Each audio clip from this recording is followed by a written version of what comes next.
Vamos lá, gente. O que Jesus falou sobre sua visitação é um termo pouco usado entre nós, mas eu fiz questão de usá-lo porque é um termo mais fiel ao texto. Mas para você entender melhor, eu queria começar com uma ilustração. Um pensamento, na verdade. Quando alguém bate na sua casa, ou toca a sua campainha, ou bate a porta mesmo, você pode fazer apenas duas coisas. Concorda comigo? Ou abrir a porta e receber a pessoa, ou não abrir a porta. Abrir a porta não quer dizer que a pessoa entra, né? Às vezes você abre a porta, oi, falei, tá, mas de duas uma. Ou você abre a porta, ou você recebe a pessoa, ou você não a recebe. Não tem meio termo, né? E hoje a gente vai falar sobre o tempo da visitação de Jesus. O tempo que Deus nos visitou, obrigado, como homem.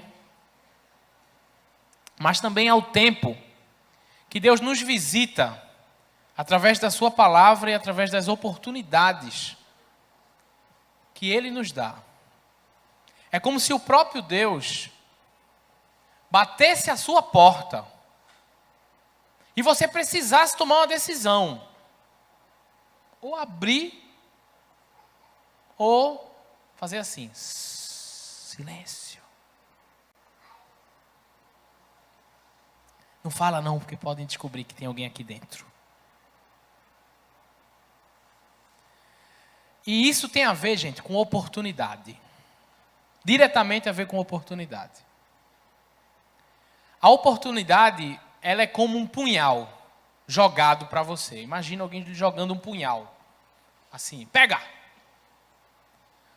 Você ou segura pelo cabo, ou segura pela lâmina. Ou você abre a porta e deixa Jesus entrar, ou você nem vai lá. Ignora e segue. É sobre isso que a gente vai falar. Evangelho de Lucas, capítulo 19. Pensar um pouquinho aqui no tempo da visitação do Senhor.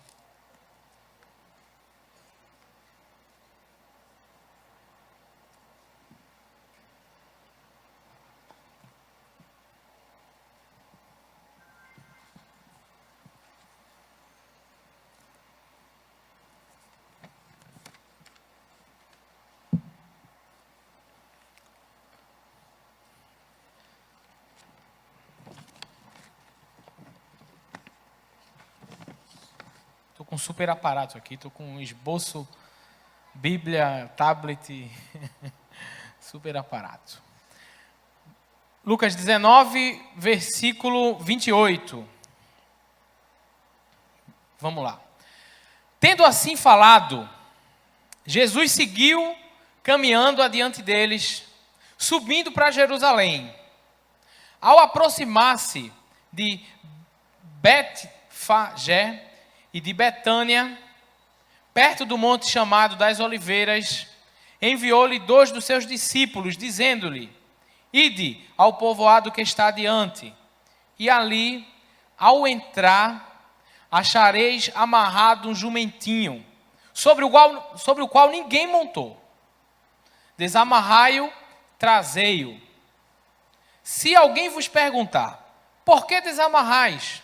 Respondereis assim: o mestre precisa dele. Partiram, pois, os que haviam sido enviados e acharam tudo conforme lhes dissera. Enquanto desamarrava o jumentinho, os seus donos lhe perguntaram: por que desamarrais o jumentinho? Eles responderam: o mestre precisa dele.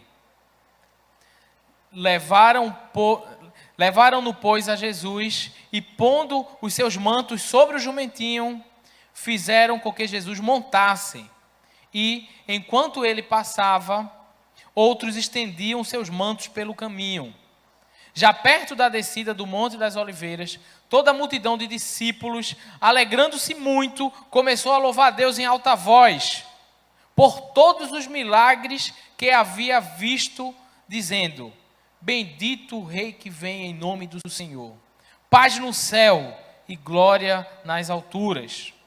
Nisso, alguns dos fariseus dentre a multidão disseram-lhe: Mestre, repreende os teus discípulos. Mas ele lhes respondeu: Eu vos digo que, se estes se calarem, as próprias pedras clamarão. E quando se aproximou, viu a cidade, chorou por ela e disse: se tu conhecesses ao menos o dia, o que te poderia trazer a paz?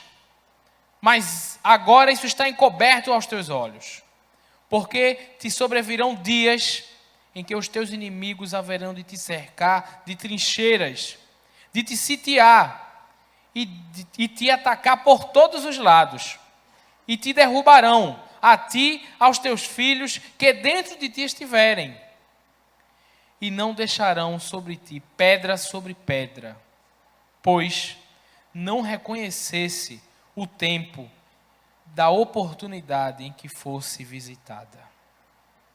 Vamos orar? Pai Santo, em nome de Jesus, nos ajuda a reconhecer o tempo da oportunidade do Senhor. O dia que o Senhor fez e estendeu para nós como oportunidade de salvação, como oportunidade de serviço, como oportunidade de sofrimento, como oportunidade para fazer a tua vontade e não a nossa. Nos ajuda, Senhor, a te conhecer. Que o teu Espírito Santo possa fazer a obra, Senhor, dando entendimento, enchendo os meus lábios com a tua palavra, porque eu não tenho nenhuma capacidade para isso. Em nome de Jesus, Senhor, dependemos de ti. Amém. Mantenha a Bíblia aberta, gente. Texto incrível, texto sensacional, que exige da gente muita atenção, porque muita coisa desse texto se repete. Quase todo esse texto se repete, pelo menos em alguns conceitos. A gente vai ver alguns conceitos e vai depois entender que esses conceitos vão se repetir. Vamos tentar pegar assim. Separei por blocos. Blocos de cenário, como se fosse assim. Cada parte do texto ele traz uma cena, um quadro. E aí eu tentei separar por quadros para a gente compreender melhor. Eu separei aqui do 28 ao 34.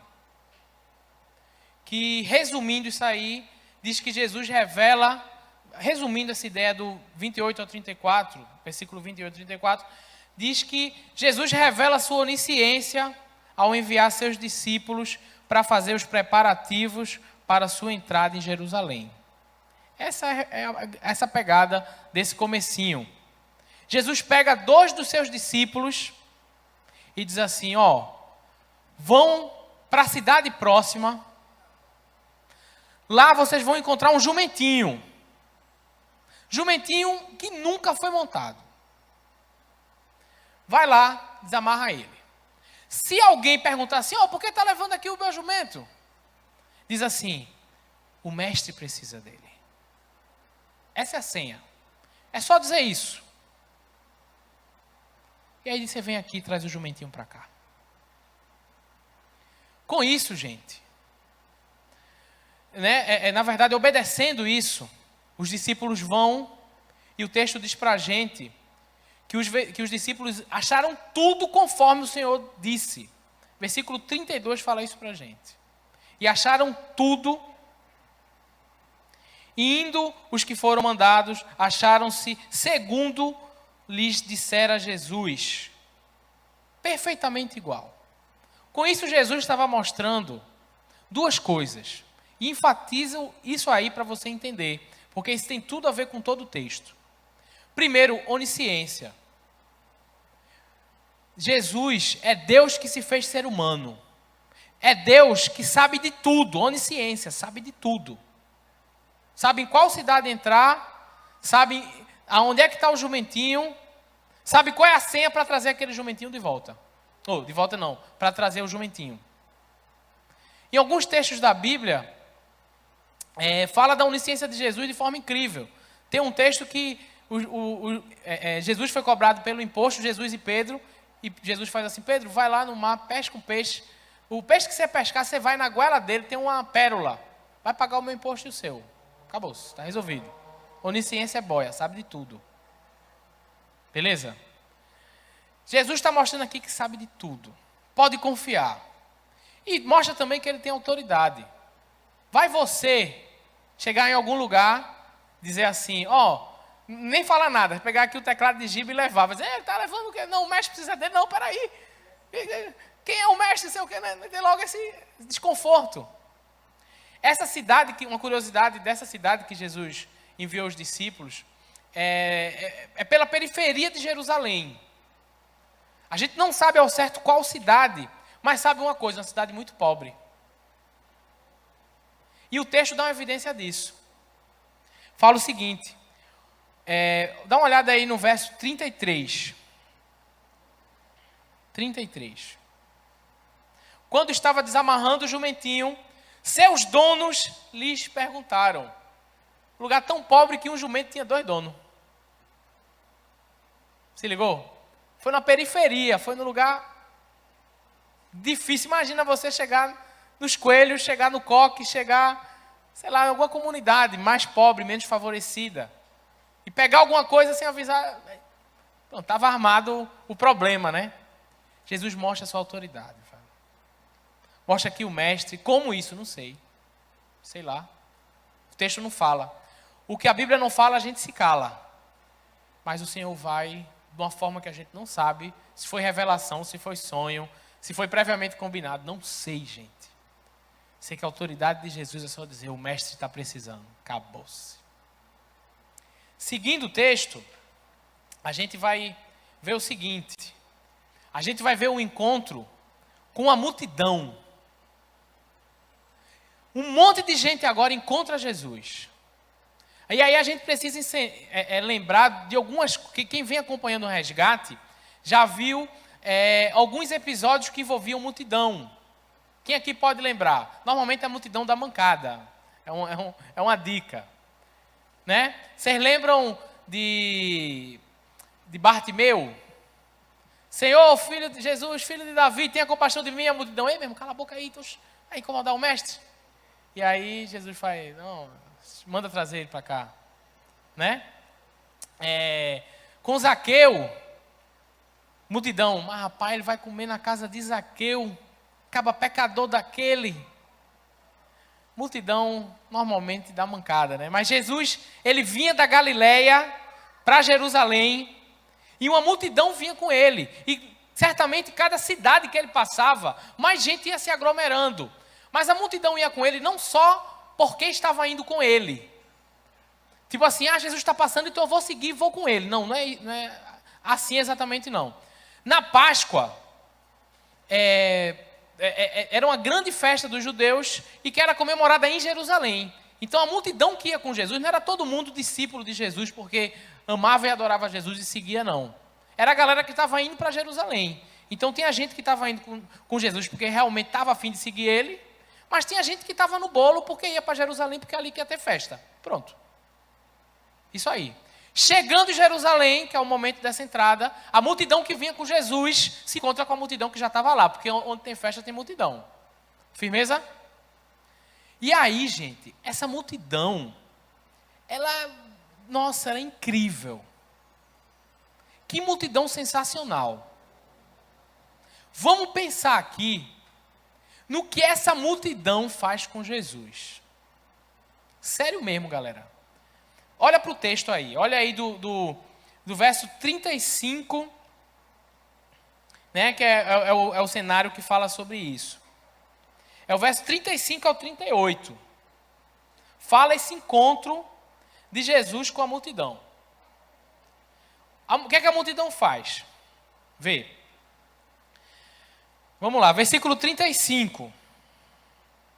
A multidão, para dar conforto ao Senhor, diz que os seus discípulos vai lá e pega seus mantos, né? Eles vinham de viagem e tal, essa coisa toda. Tinha um manto para você se cobrir do frio. Lá é um lugar que normalmente o dia é bem quente e a noite é bem fria. Então a galera usava, né, a cobertinha e tal. Então os caras pegaram a cobertinha deles, alguns, né, não todos. E fizeram como se fosse uma cela para Jesus sentar nesse jumentinho.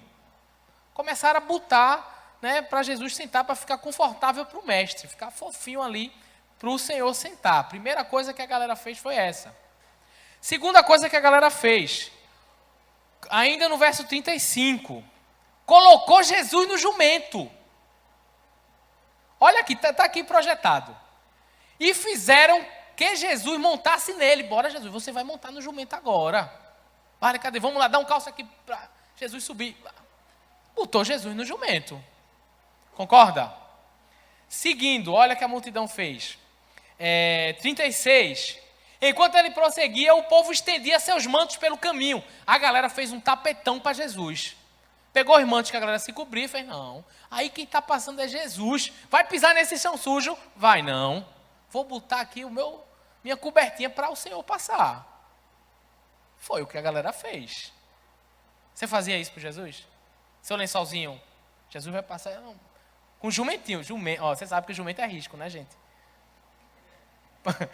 Tipo assim. Você sabe. Rapaz, não vou brincar com essas coisas não. Mas, botou aqui, forrou para o Senhor passar, meu irmão. Que multidão incrível. Esses caras são sensacionais, velho. Seguinte, 37. Quando ele já estava perto da descida do Monte das Oliveiras, toda a multidão dos discípulos começou a louvar a Deus alegremente em alta voz por todos os milagres que tinham visto. E clamavam, mas dá uma segurada aí. Volta aí, valeu. Então vamos pensar aqui a galera começa a cantar de alegria, louvando a Deus. Pense que a galera estava alegre porque Jesus estava ali. Meu irmão, como eu estou alegre, Jesus está aqui. Poxa, glória a Deus, sabe? E o texto diz que eles estavam felizes por tudo que viram Jesus fazer. Lembra que uma boa parte dessa galera veio com Jesus. Então, só em Lucas, a gente vai ver que Jesus cura cego. A gente vai ver que Jesus encontra com Zaqueu, e Zaqueu tem a vida transformada. A gente vai ver vários milagres de Jesus. Inclusive um que Lucas não traz, mas que João traz e a gente entende que faz parte dessa caminhada para Jerusalém. Lembra de Lázaro? Lázaro estava em Betânia. Betânia pertinho de Jerusalém. Os caras estão saindo de Jerusalém, saindo de Betânia indo para Jerusalém. Jesus acaba de ressuscitar Lázaro. Tem esses caras que estão vendo aqui, meu irmão, o cara teve força para ressuscitar Lázaro depois de 4 dias de morto. Irmão, ele é incrível. Então os caras estavam assim, extasiados, alegria transbordante. Seguindo aí 38. Bendito é o rei que vem em nome do Senhor, eles cantavam. Paz no céu e glória nas alturas. Segura aí, dedinho nervoso. Bendito é o rei que vem em nome do Senhor. Primeiro está dizendo que Jesus era rei. Foi aclamado como rei. Beleza? Rei.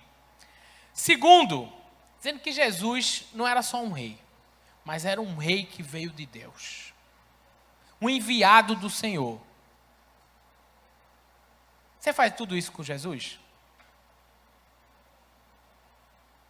Nem responda.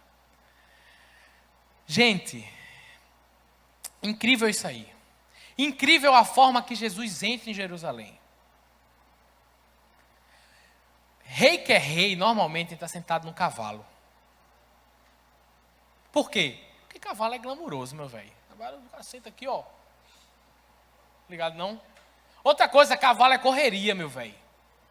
Cavalo é correria. Por que um rei precisa de correria? Porque, meu irmão, tá ligado, né? Conspiração é boia. Outra coisa, quem estava reinando em Jerusalém, quem estava governando Jerusalém?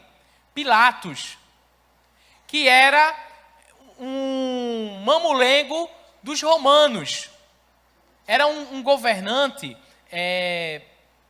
que era escolhido pelos romanos. Na verdade, quem estava reinando não só em Jerusalém, mas em todo Israel, eram os romanos. Aí entra o rei, o cara que para a cabeça do povo vai reinar politicamente falando, de jumentinho andando devagarzinho aqui, só no trote. Meu irmão, jumento não é cavalo de rei. Não é animal de rei, não é transporte de rei.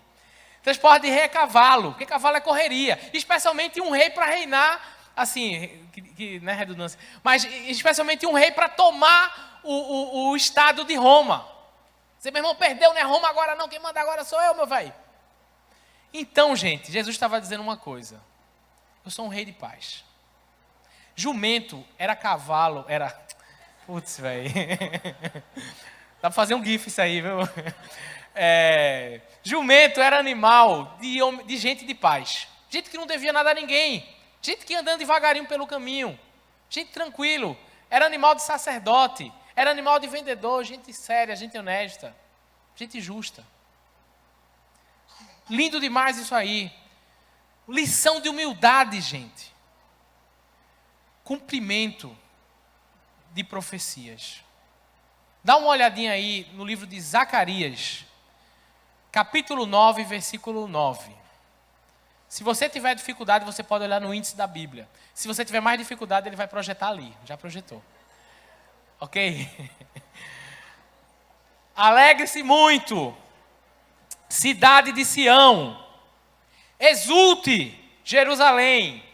Eis que o seu rei vem a você, justo e vitorioso, humilde e montado num jumento, um jumentinho, cria de jumenta. Glória a Deus.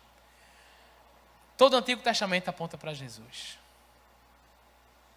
Lá atrás, Zacarias profetizou. Outra coisa muito interessante de Jesus é o domínio de Jesus, gente. A força dele sobre a sua criação. Vocês estão ligados que um detalhe desse jumentinho é que ele nunca foi montado por ninguém, né? Alguém já montou a cavalo ou jumento? Alguém já montou? Alguém já montou em algum animal que nunca foi montado? Só animal amaciado. Vai montar no animal selvagem que nunca foi montado. Vai subir no lombo. Esse animal, velho, ele era arisco. Ele devia ser arisco, teoricamente. Porque para o animal ser montado, tem um processo. Ele dá trabalho para você fazer isso. E aí Jesus mostra o poder que aí um animal que não era amansado, um animal selvagem, embora criado, embora amarradozinho, mas nunca foi montado. Jesus vai lá, senta, de boa. Senhor, soberano sobre a sua criação. E aí, gente, esse rei humilde, esse rei que não deve nada a ninguém, esse rei justo, e essa multidão frenética, gritando, sabe, colocando os seus mantos para Jesus passar por cima, né? Em outros evangelhos, outras narrativas do evangelho, dizem que alguns tinham palmeiras nas mãos e gritavam hosana. Essa multidão tinha um problema, galera. Essa multidão era esquizofrênica.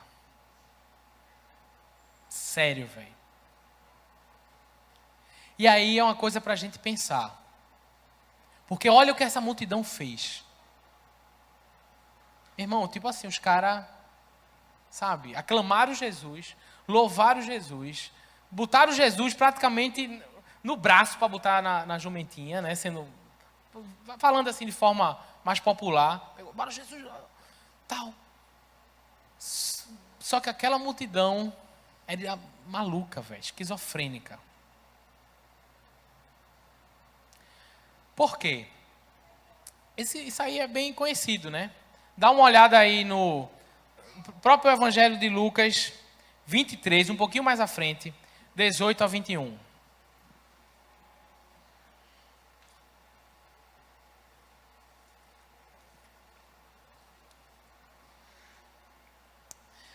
Isso aí é depois, Jesus sendo julgado já pela segunda vez por Pilatos. Jesus passa por Pilatos, que governava Jerusalém. É mandado para Herodes, que é o governador da Galileia, que estava para a festa em Jerusalém. Nenhum dos dois acha nada nele, e aí Herodes manda de volta para Pilatos, e Pilatos quer soltar, e aí, esse texto aí. Uma só voz, eles gritaram. Na minha tradução aqui, diz assim, toda a multidão. Mas vamos lá. Uma só voz, eles gritaram, acaba com eles, solta-nos Barrabás. Barrabás havia sido lançado na prisão, por causa de uma insurreição na cidade e por um assassinato. Desejando-lhe soltar a Jesus, Pilatos dirigiu-se a eles novamente. Mas eles continuaram gritando: crucifica-o, crucifica-o. Velho, a multidão que aclamou Jesus, depois de ouvir os sacerdotes, os escribas, os fariseus, a rapaziada do Sinédrio, virou a cabeça, meu velho, e disse: crucifica ele. E é muito massa a gente pensar em alguns contrastes, porque assim, tem contrastes incríveis esse texto e as escrituras.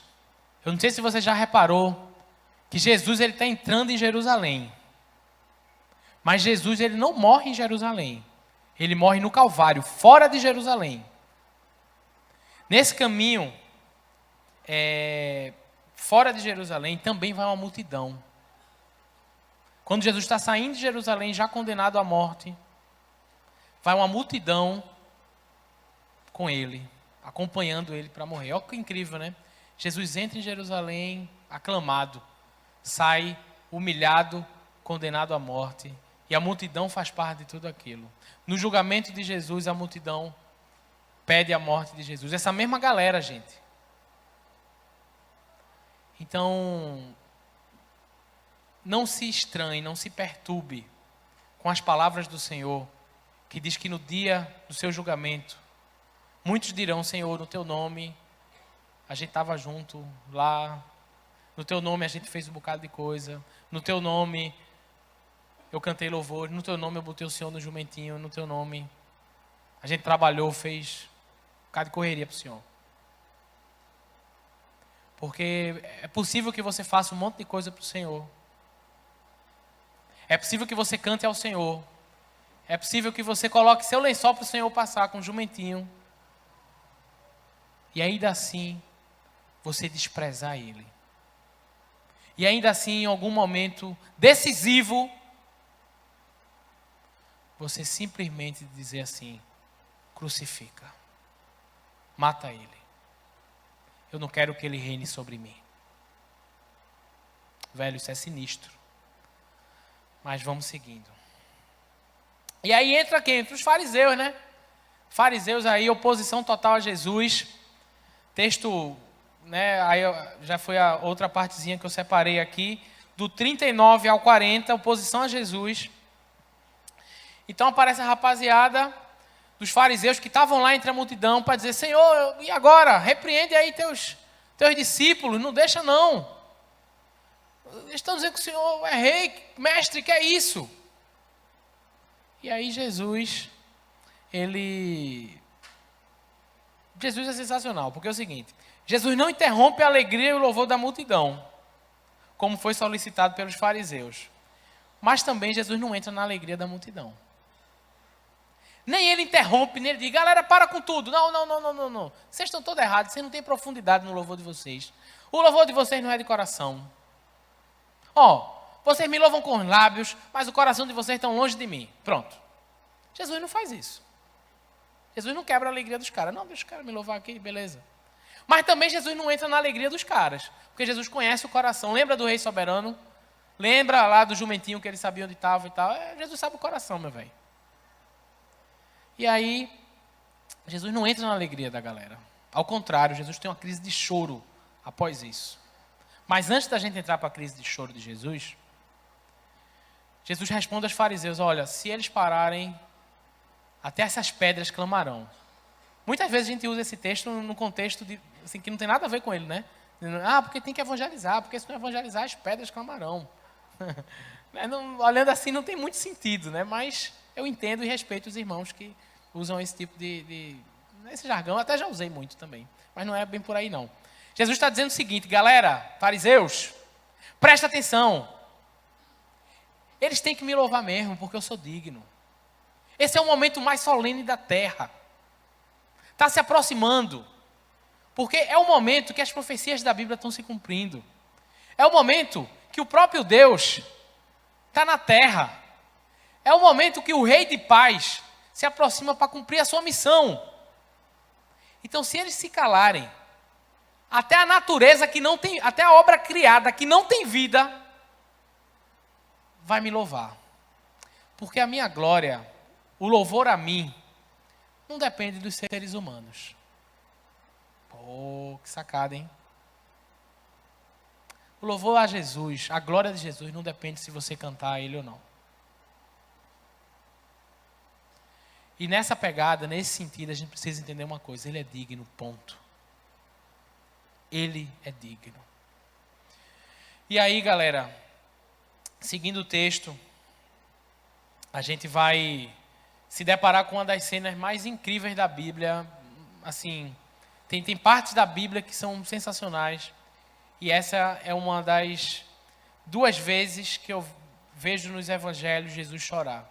A primeira é em João, lá em João 11, quando Lázaro morre.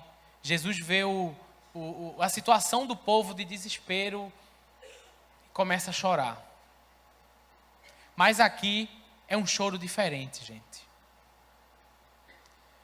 O texto diz pra gente, versículo 41 a 44. Eu vou pegar essa partezinha e vou reler aqui. Quando se aproximou e viu a cidade, Jesus chorou sobre ela e disse: se você compreendesse neste dia, sim, você também, o que lhe trazia paz, mas agora isso está oculto aos seus olhos. Virão dias em que os seus inimigos construirão trincheiras contra você e a rodearão e a cercarão de todos os lados. Também lançarão por terra você e seus filhos. Não deixarão pedra sobre pedra, porque você não reconheceu o tempo em que Deus lhe visitaria. Mas imagina esse discurso de Jesus em lágrimas. E não é só lágrimas, gente. A palavra usada para chorar não é simplesmente como a gente no português fala, não, porque ele chorou. Tipo assim, essa palavra empregada aqui, no original, minha pronúncia é horrível, hein?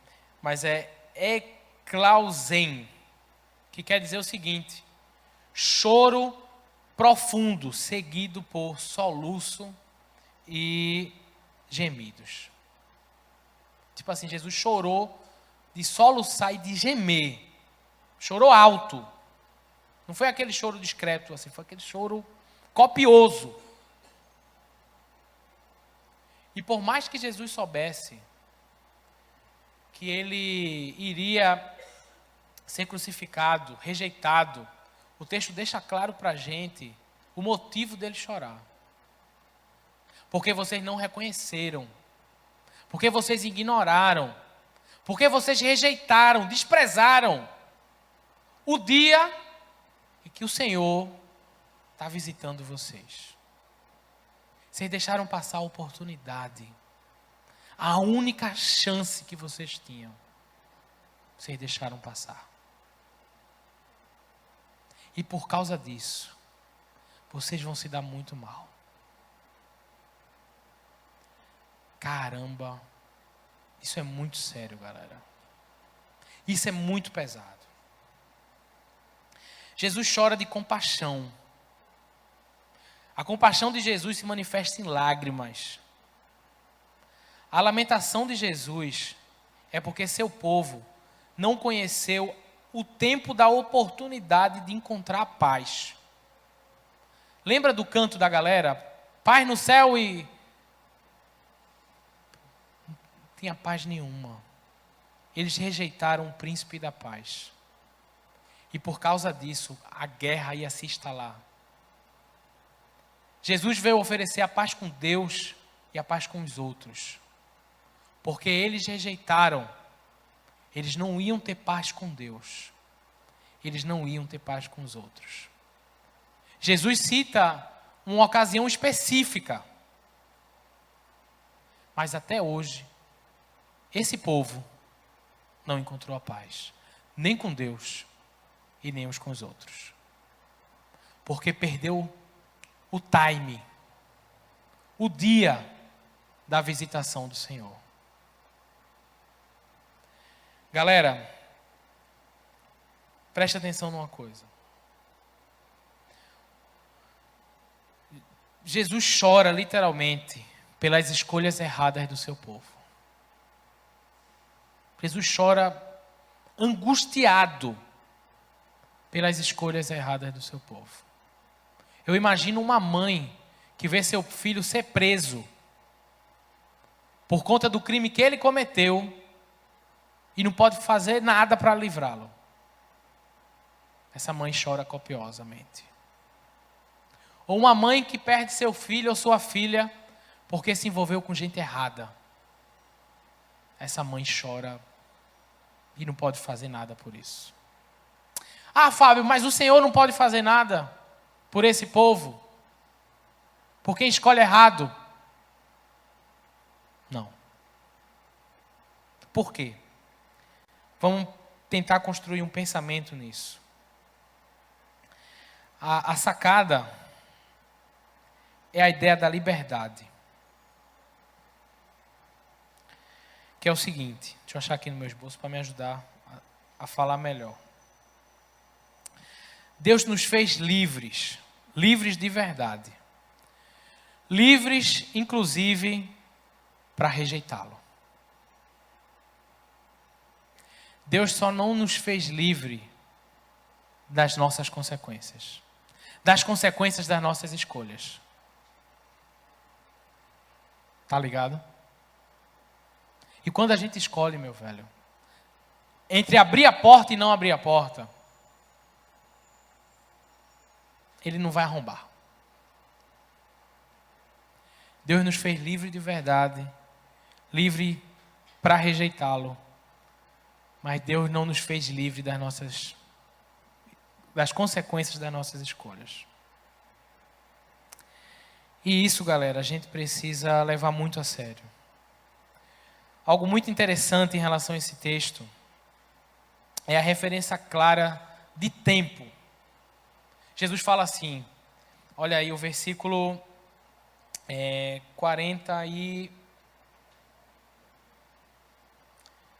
42. Bota aí, Guga.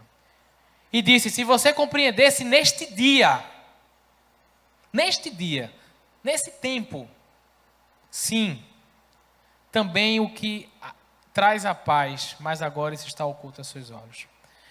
Galera, uma notícia para dar a vocês. A oportunidade de Deus, ela não dura para sempre. As batidas na porta de Deus, desde que estou à porta e bato, ela não vai durar muito. Ela dura pouco tempo. Inclusive a gente tem pouco tempo, né, para resolver isso. O tempo que a gente tem aqui é muito curto. A vida passa rápido, um dia desse enfim. Galera, preste atenção nisso. Se a gente não aproveitar esse tempo, aqui e agora, esse dia, o presente, o hoje, a gente está perdido. Porque essa escolha repercute pela eternidade. Hoje é o dia da visitação do Senhor. Hoje é o dia. Hoje é o tempo que Deus escolheu para a gente tomar as escolhas que a gente precisa tomar. Inclusive a negligência é uma escolha. Bateu a porta, se eu não abrir, eu estou aqui parado. Perdeu. E perdeu mesmo, gente. Esse povo perdeu a única chance que tinha. A gente não pode perder a única chance que a gente tem. A nossa única chance é o Senhor. E aí você vai entender por que isso. Segue o texto. Mas eu queria falar um pouquinho sobre a teologia bíblica do tempo. De forma bem rápida. Buscai o Senhor enquanto se pode achar. Invocai-o enquanto Ele está perto. Enquanto. Há um tempo. Vai ter um tempo, gente, que a porta vai ser fechada. Quem está dentro, está dentro. Quem está fora, já era. Gente, Jesus, diversas vezes, Ele trouxe a conotação de tempo. Certa vez, Ele contou uma parábola de 10 virgens. 5 prudentes, 5 não. Essas 10 virgens, elas iam para o casamento. O noivo passou, 5 estavam prontas, 5 não. E aí depois as que não estavam prontas, chegaram na festa, bateram na porta, Senhor, abre! Não. O tempo passou. A gente não sabe quanto tempo mais a gente tem, galera. O amanhã, como eu falei no começo, é uma ilusão. A gente só tem o aqui, agora, o hoje. O passado passou. E o que é que você vai fazer com a oportunidade que Deus está lhe dando? Gente, essa oportunidade, ela pode ser última. Ela pode ser única. Deus é vento, não é ventilador. Ventilador a gente para e bota assim, sopra aqui. Rode. O vento não, velho. O vento sopra onde quer. E aí eu separei algumas coisas para a gente pensar. O que é que a gente está fazendo com as oportunidades da gente? Com as oportunidades que a gente tem. E eu separei alguns tipos de oportunidade. O que você tem feito com as oportunidades de serviço que o Senhor tem lhe dado? Deus tem lhe dado alguma oportunidade de servir alguém? Poxa, eu podia fazer isso aqui por alguém, não estou fazendo. O que você tem feito com as oportunidades de participar, com as oportunidades em participar dos sofrimentos do Senhor, para que de alguma forma você participe da sua glória? Tipo assim, na universidade.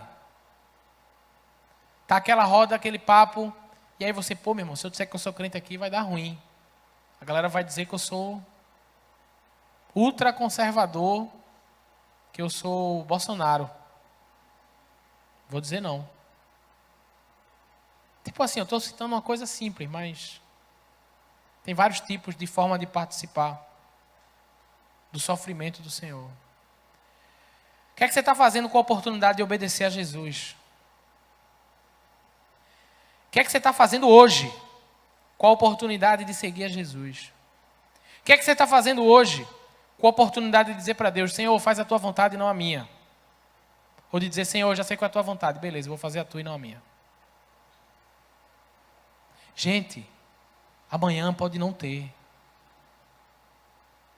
O que é que você está fazendo hoje com a oportunidade de seguir a Jesus, tomando a tua cruz e negando a si mesmo? O que é que você está fazendo hoje para desfrutar da visita do Senhor na tua casa, na tua vida, curtindo o tempo de oração, curtindo lendo a palavra? Muitas vezes, galera, vir para o resgate não quer dizer muita coisa, não. Como muitas vezes estar na multidão não quer dizer nada. E aí, velho, lembra do jumentinho? Da autoridade de Jesus, da soberania de Jesus, do conhecimento, da onisciência de Jesus, do conhecimento total de Jesus, de dizer, vai lá, ali tem um jumentinho, se perguntar, ele diz que é o mestre que manda e acabou-se. A galera com essa experiência na cabeça, ouve Jesus dizer um negócio que ia acontecer. E o porquê de ir acontecer. Dá uma olhadinha aí, nos versos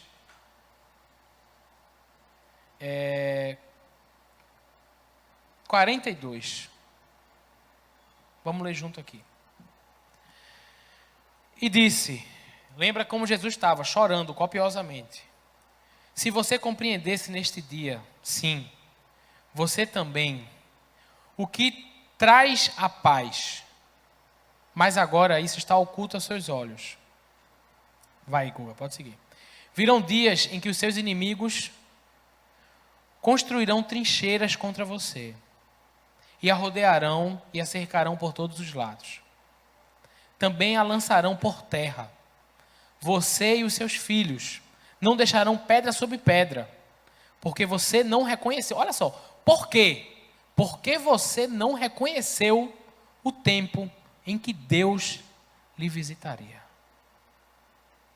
Jesus está falando do ano 70 depois de Cristo, quando teve a invasão de Tito Vespasiano. Deixa eu lembrar o nome do cidadão aqui. Tito Vespasiano, que era o César lá de Roma. Velho, sabe o que aconteceu? Aconteceu como Jesus disse aqui, exatamente. No ano 70 depois de Cristo, fizeram um cerco por Jerusalém. Lembra que Jerusalém é uma cidade murada. Cercaram por todos os lados. Ninguém entra, ninguém sai. não entra mantimento, ninguém sai. Quem sair morre. E esse cerco durou um tempão, galera. Se eu não me engano, durou uns 3 meses ou mais. A ponto de ter fome na cidade extrema. Fome essa que as mães chegaram a comer a carne dos seus filhos. Tempo terrível. E teve o dia que Tito invadiu.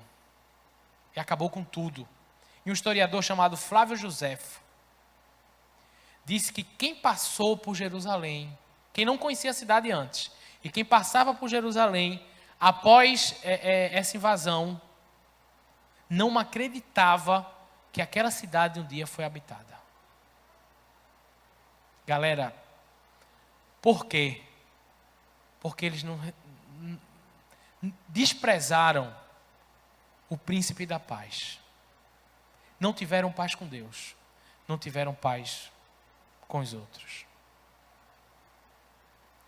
Se a gente desprezar o príncipe da paz, que hoje, galera, fala ao nosso coração, a gente não vai ter paz com Deus. A gente não vai ter paz com ninguém. E o fim da gente é a destruição. Por mais que seja terrível, aquela cena da Jerusalém do ano 70,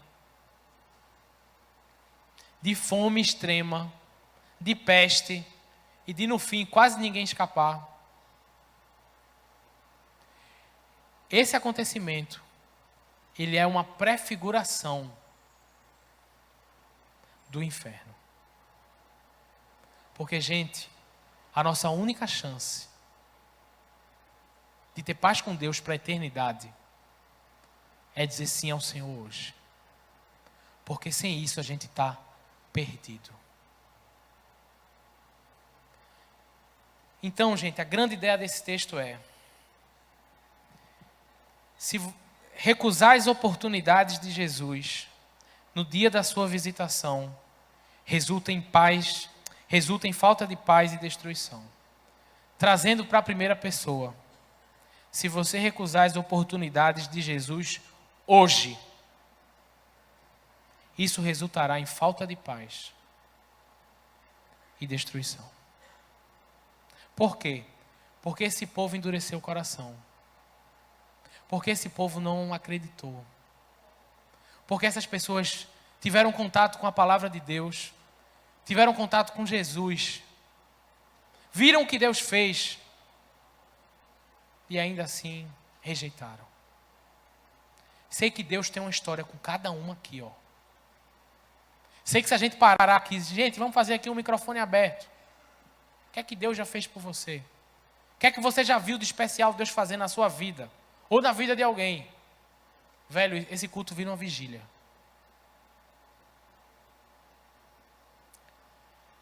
Não despreze a oportunidade que o Senhor está lhe dando. É hoje, galera. A oportunidade é essa de servir, de amar, mas a oportunidade é essa de recebê-lo para sempre, ter paz com Ele mesmo, ter paz com você mesmo e ter paz com as pessoas. A gente está num tempo onde as pessoas não têm paz consigo mesmo. A gente está num tempo onde depressão, síndrome do pânico parece virose. E o porquê a gente sabe, galera. Não negligencie aquele que bate a porta. Não endureça o coração. Não seja incrédulo. Não deixe para depois. Hoje é o dia da visitação de Jesus na sua vida. Essa oportunidade repercutirá para a eternidade. Se você recusar a oportunidade de Jesus hoje, isso vai resultar em falta de paz e destruição. Por fim, eu queria terminar com as palavras de Hebreus 2:3, que diz o seguinte: como escaparemos se negligenciarmos tão grande salvação? Galera, sei que essa mensagem, ela é dura. Ela é dura para você. E ela é dura para Jesus, cara. Jesus não quer que nenhum se perca. Deus lhe ama de tal maneira que Ele chora copiosamente, a ponto de soluçar e gemer, quando vê seus filhos, quando vê você fazendo uma escolha errada, que vai lhe levar para sempre para longe dele, que vai lhe levar para sempre para a destruição, que vai lhe levar para sempre a não ter paz. E hoje o Senhor está lhe chamando. E hoje o Senhor está dizendo, acabou. Parou de brincar. Não brinque, leve a sério, não leve na brincadeira a oportunidade que eu hoje estou lhe dando. Então, gente, queria fazer um convite para você que quer dizer, Senhor, perdão por rejeitar as oportunidades que o Senhor me deu. Senhor, hoje eu quero aceitar o Senhor, a tua paz. O Senhor sabe o meu futuro e sabe que o caminho que eu estou não é bom. Hoje eu quero seguir o caminho da paz do Senhor. Eu não quero seguir para a destruição. Eu não quero continuar com essa falta de paz que não cabe dentro do meu peito.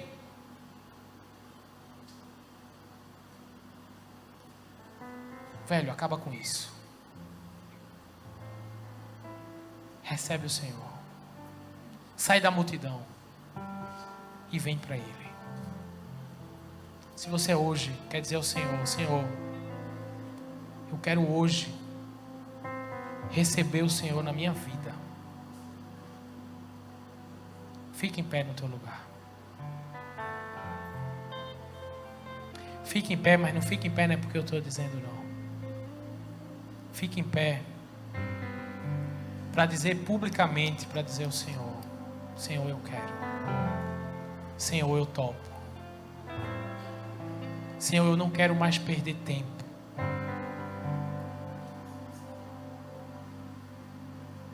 Se hoje você ouvir a sua voz, a voz do Senhor, não endureça o seu coração. A banda vai tocar, mas é tempo para você orar, refletir. E se você quer hoje dizer ao Senhor, Senhor, eu quero. Fique em pé no teu lugar. Fique em pé, porque ainda há tempo. O tempo é pouco, mas esse é o tempo.